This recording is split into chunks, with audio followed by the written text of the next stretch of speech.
So happy to be here. So, Lori, just for those that might be listening, man, are not regular views of Shark Tank, gasp, gasp, give us a little bit of an insider look to who you are. Well, funny, I got dubbed the Queen of QVC, which, as you said, I've been on there for 17 years selling my products. And I have my own show there called Clever and Unique Creations by Lori Grenier. Really, I'm just an everyday person who is an inventor, an entrepreneur, and came up with one product idea, and I grew it, as you said, to over 500 products now. I also have 120 patents, and my products range from everything from great organizers around the home to a variety like kitchen gadgets, travel bags, and I've had some of the most popular jewelry and cosmetic organizers in the world, I've been told. But, you know, I never really set out to be an entrepreneur, nor did I ever take a business class. I just was always thinking of ideas. So when I thought of my first one, I did it. And then, of course, today I love being a shark on Shark Tank and helping entrepreneurs make their dreams come true, which is an extension of what I was already doing before.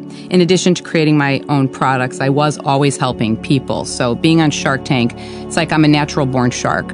Well, ideas and helping people is really a great definition of an entrepreneur anyway. So whether you intended to or not, you in fact are. And so you talked about starting with one product idea. You literally started from scratch and created this product and then worked to get it out there. So tell us that story. What was the most exciting part and the hardest part to starting this new venture? Wow. Well, the most exciting part is that when you're an inventor and you create a product, there's nothing more thrilling than making it happen and getting it out there and seeing it either on the shelf, or for me, I got to see it in retail, and I also got to see it sold on QVC by myself, and hearing the feedback from people, because it's great to be able to create something, but then to also hear what people think about it is fantastic. But for me, I would often come up with ideas for things and then not execute them or not finish executing them. So when I came up with the idea for my first product, which was an earring organizer, I said, this time I'm going to do it. And I did. I set out to make it, manufacture it, and market it. The most challenging part was that I truly had to teach myself everything. I had no experience, I had no training in how to create a product or how to bring it to market. I didn't know anybody in high places. I didn't have any connections in an arena in which I needed to. So I had to just figure it all out by myself. And that is not an easy thing when you have zero experience. So I had to learn all of this by myself and figure it all out on my own and make it happen. So you can imagine that was the hardest part. Once you've figured that out, it's easy to go to the next product because you have that experience. No doubt, no doubt. And, you know, it's really the experience most of us had, and some of the ones that we're trying to prevent for others. You know, the excitement of having an idea and seeing it materialize into something that succeeds in the world that people value, and then the difficulty with no experience, you know, no training, having no connections, and that's what we're trying to help here. So I'm glad we're sitting here together. Maybe we can pass on some of those lessons and people can skip some of the hard knock road that both you and I went down. Well, I will tell you, I wrote a book that was like my pay it forward, where I truly did it just to let people know what is the steps from concept to creation to market, etc., how you can do it yourself. Yeah. So it's called Invent It, Sell It, Bank It, and it is out there, and it was really a labor of love. And my pay it forward for other budding entrepreneurs to know how to do it. I feel you. We're allies in that mission. Now, so Lori, I have a curious question for you. You know, since the beginning, you've now created more than 450 products, as we've talked about, which is mind-boggling. Explain why you keep developing new things instead of doing what others preach to do, which is to focus on one product or one product line. Well, you know, it's funny. When you are selling on a TV shopping channel, you're driven to keep creating more. So I didn't set out to make more than one product, but I started in JCPenney nationwide, and I started in TV shopping. The lifeblood is continuing to create products. You can't just create one. Once you create one that's successful, the buyers in the different retail mediums push you to keep creating more. And one of the things that I really wanted to have was my own show on QVC. So when I first started, I didn't have that. And I was told that I needed to have 8 to 10 successful products in which to fill an hour show. So that was my first goal. So I just kept creating more and more. And then when I got the 8 to 10 successful, I got my own show. And then, of course, that show has to have new blood in it all the time. You can't just create a few products and stay with those year after year. So for every hour show, I had to have 1 to 2 new products. And that's really what kept driving me. But then I also loved it. It's not like it was a horrible thing. I enjoyed it. I loved doing it. So I had a passion for it. And I just kept thinking. And before I knew it, I looked back and was like, wow, there's 500 products. Yeah, amazing, really. So that's the answer to functionally why you keep inventing new products and bringing them to market. But I'm interested also in the motive underneath it. So give us some insight to how you keep it up. I mean, what do you do personally to stay positive and keep that forward momentum of constant and never-ending building? You know, I think I have the personality of the consummate entrepreneur. I'm invigorated by it. I love it. I like the challenge. I like creating new things. For me, it's not work. It's fun. So the entire process of taking an idea and bringing it to life is what charges me. I like getting up and doing it. I think if you look forward to what you do every single day, even if there are challenges, they're just temporary obstacles. But I have a very can-do attitude about business and what I'm doing, so I always think you can make anything happen. The attitude is key. It's what drives you. It's what keeps you moving forward. So to me, when a business is your own, you're heavily invested in it, you don't mind all the hard work. You don't mind if it's a weekend or if it's an evening. It's yours. So you're excited to jump into it, and you don't mind putting in the long hours. So let's talk about when you don't have that feeling of being charged up. I mean, because we all have our down days as an entrepreneur, the ones where it's tough to get up. You can't seem to get the juices flowing and get into that zone of zeal. What do you do to kickstart yourself and drive yourself through those days that are inevitable? Well, I think I look at, I'm so busy, and I always have been. I don't typically wake up and feel down or sluggish or, how am I going to get through this day? I think that you just have all these tasks at hand. You have to keep your business going forward. And if you know your end goal and you know that you have to do all these things, I really do feel that you wake up excited about it. I guess if I were having a down day or there were obstacles in my way, that actually charges me up to just think I'm going to overcome it. How am I going to fix this and get rid of it and keep going? So adversity to me just makes one work even harder and drive even more. Great. So you get charged up by the challenge, which I think is great. And speaking of this attitude that you've already touched on, this can-do attitude, I heard you say once that you live by the philosophy that there's no, only how can when it comes to getting things done. So where do you get this can-do philosophy if you were to trace it back? Have you always lived and worked by this philosophy, and where do you think its origin came from for you? I actually think it's in someone's nature. I think it's my nature that I have a can-do attitude. I believe that you can make anything happen. I was always told, I think my parents believed in me, said you can do anything you want to do, but I wasn't pushed to do anything. I think that the motivation came from within myself, that I was excited to do what I was doing. And of course, if you're going to do something, you want to do it right and you want to be the best at it. You want to do a good job. So I've always been a go-getter. And I always believed that if I tried hard enough, I could make anything happen. And I do truly believe that. I believe that for anybody. There are always going to be hurdles or roadblocks, but there's also always a way. And believe me, there are many products that I have created where I was told, absolutely not, this cannot happen, we cannot make it, we cannot figure it out. And I kept pushing and saying, there has to be a way. We will. And we did. Well, as you know, Lori, entrepreneurship is just exploding. And certainly shows like Shark Tank are helping empower people to step forward and make the leap every day. So talk about what being an entrepreneur means to you, and then why you encourage other people to also join this exciting ride. Well, I personally love the freedom that being an entrepreneur brings to me. I like being the ruler of my own destiny. I like calling the shots. I like working at whatever hours I want to. That really fits my personality, and I don't mind really working hard or putting in all the effort.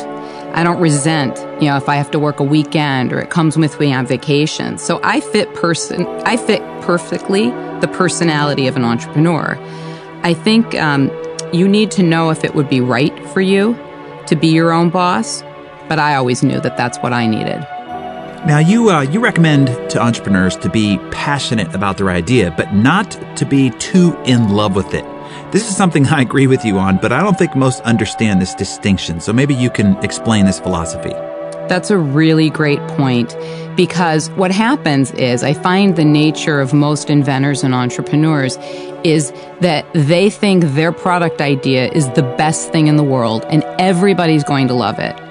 Then there comes the reality. Sometimes it is great, but sometimes it isn't.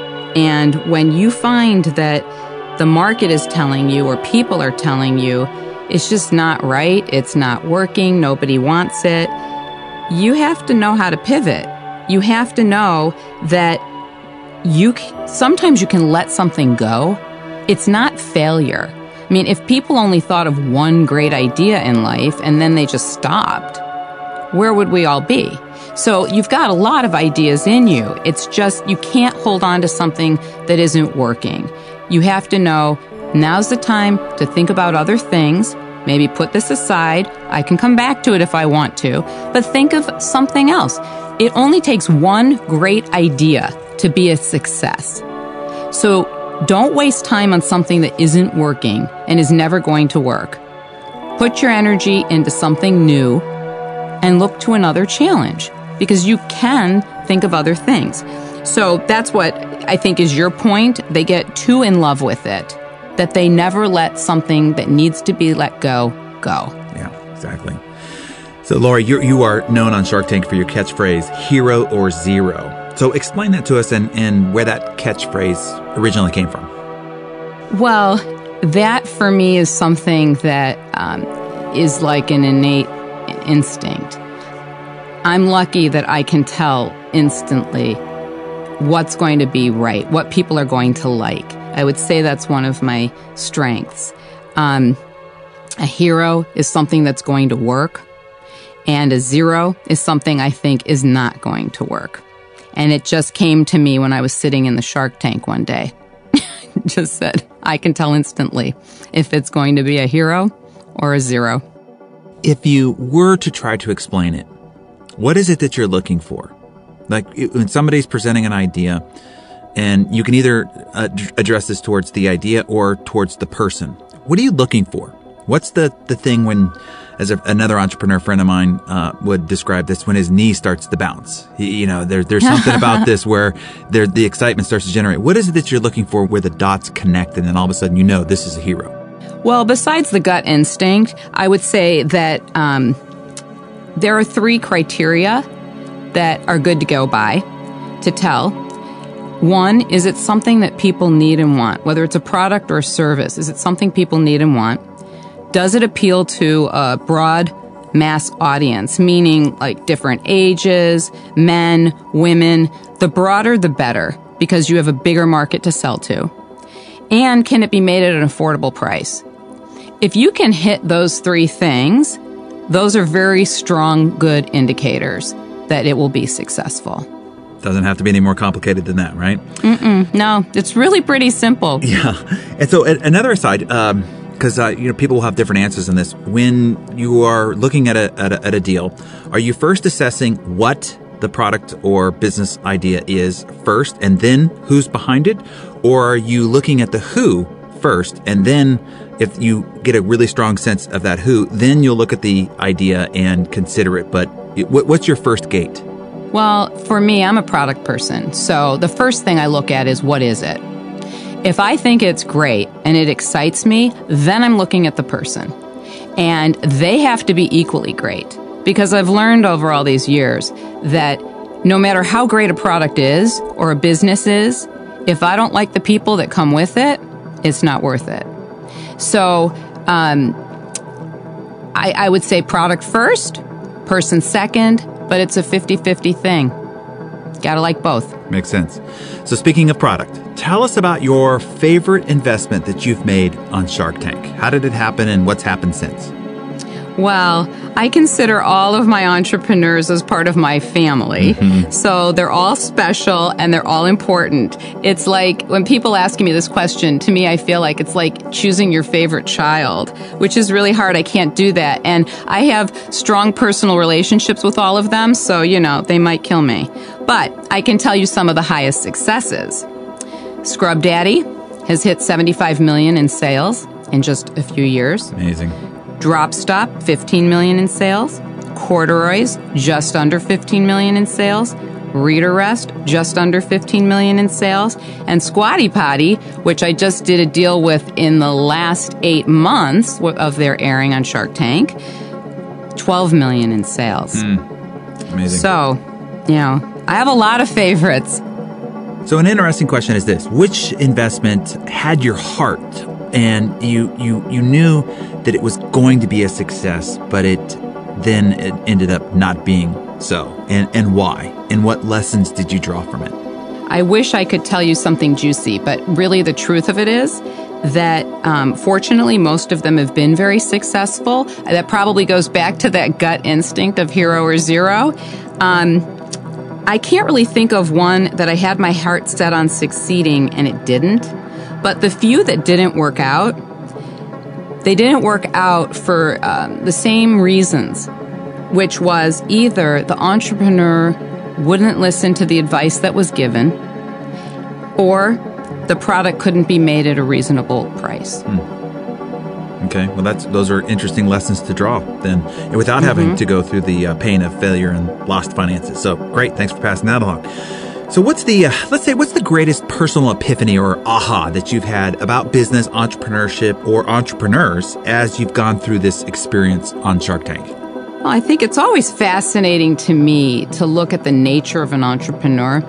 It's like I find it funny that entrepreneurs tend to have very similar personality traits. They're driven, they're passionate, but they all think that their idea is the best thing in the world. Yeah. And that everybody's going to buy it, which can be a positive and sometimes a negative, which we talked about earlier. Depending on what the market is telling them, it's also fascinating to me to see what works and what doesn't. I find that very interesting. And so that extension goes into not only the products that I launch, but the deals I do on Shark Tank and the people that come into the Shark Tank, what works there as well. But I think that the really smart entrepreneurs focus on the goals that they have and they do what they need to do and they make changes when they need to make changes. I'm going to ask you this one out of left field, and so if you don't have these numbers top of mind, that is okay. But do you know how many deals you've done on Shark Tank, how many companies you've invested in, and what maybe a total revenue for the whole bunch is, and then based on the number of ones that you've invested in, the number of ones that you would pretty much write off as not going to succeed at this point? Do you have those numbers handy? I think it would be fascinating for people to kind of understand the outcome that on a umbrella basis is made with all these different entrepreneurs that you have invested in. I think I have done over 50 deals on Shark Tank, and I've probably invested in 65% of them. Maybe 10% not made. And then I would say I've done about 150 million in sales with my different investments, my different Shark Tank entrepreneurs. But that number could be higher because it's growing all the time. Wow. I mean, that's amazing, really. So extraordinary. With that fantastic success, I never want people to just look at that and think that, it's, you wake up and that's what your outcome's going to be 2, 3, 4, 5 years later. So I want to ask you this question, kind of off script. through the whole journey that you've been on as an entrepreneur, what has been the most difficult period you've ever gone through, or your greatest failure, or the time when you got knocked down the hardest? Just so that we have perspective of, what the journey will be like. You can have this fantastic success that Lori is inspiring us to go for, but know that there will be the dips and the trials and tribulations along the way. So what was your most difficult or greatest failure? Well, I think that there are things that come up in my industry that are commonplace to happen, that happen to me as well. I mean, probably the first disappointing things are if you don't get in somewhere. You have your heart set on selling to a certain company and you just can't get in. They won't let you in. There are, in my industry, all sorts of knockoff products. If you have a great idea, there are people sitting out there waiting, watching to copy it all the time. And if you don't have a patent and you don't have protection, there's nothing you can do about it. And really, it's devastating. It's happened to me. It's happened to my entrepreneurs. And you have worked so hard for something and you have put literally hundreds, thousands of hours sometimes into something, and then somebody copies it. And they might be bigger and better at the time, and so they can crush you. And I always was a fighter. I would always fight back on those things. But for a lot of people, it's not easy to do. And so I think those are probably the two things that I would find difficult, disappointing. But then again, too, you've got to let it go. You've got to do what you need to do to try to challenge it, but also keep moving forward. Don't let it paralyze you. Yeah, great advice, and thank you for that perspective. So I want to do just some rapid-fire questions here as we start to wind this up. So the first thing that's come to your mind doesn't have to be the right answer, just whatever happens to show up for you. First one is this. What is your superpower? Tony Hsieh from Zappos said everybody has a superpower, that one super strength that separates you from most other people and is probably responsible for most of your unusual success. So for you, what do you think it is? I think it's a couple of things. I think that I have an unbelievable drive. Nothing stops me. I have a ton of energy and I'm super driven. I think the other thing is that gut instinct for knowing what's a hero or a zero. So Lori, if you were to appear on America's Got Talent, what would be your talent? One that we might not be familiar with. What would be the talent you'd put out there? I would say dance and golf. And at the same time. Yeah, that's what I look like when I play golf. But I'm not trying to dance and golf at the same time. Okay, your favorite word? Passion. And then your least favorite? Can't. 3 books that have most influenced your success. I would say The Chain Store Guide for Retail, which probably most people would never read. It would put them to sleep, but it worked for me. That really was it. I really didn't read a lot of books on how to do what I do, but that one was extremely helpful. So then today, right now, what's on your Kindle or next to your bedside table? I have Barbara Walters' bio. It's called Audition, a memoir. Yeah, it's fantastic. Fascinating. Yeah, it is. It is. It's fascinating. I've read it. So, Lori, how would you define success for you? To me, success is when you've achieved the goals that you've set for yourself and you've impacted others in a positive manner and, of course, enjoyed it. And then the last question, as we start to finish this up here, what has you most fired up right now? What's the most exciting thing happening in your life right now? Wow. I try to love everything I do, but I would say Shark Tank is a big, exciting part of my life right now. It's like a new phase, a new chapter.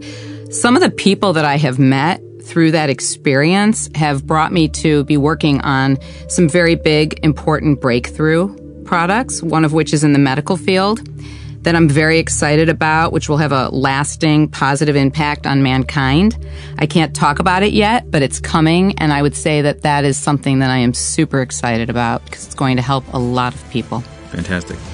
Well, Lori Grenier, thank you for swimming in our waters here at Success, and thank you for being an inspirational example to entrepreneurs all over the world through your going out there and trying to do great things in the world. So thank you so much for being with us here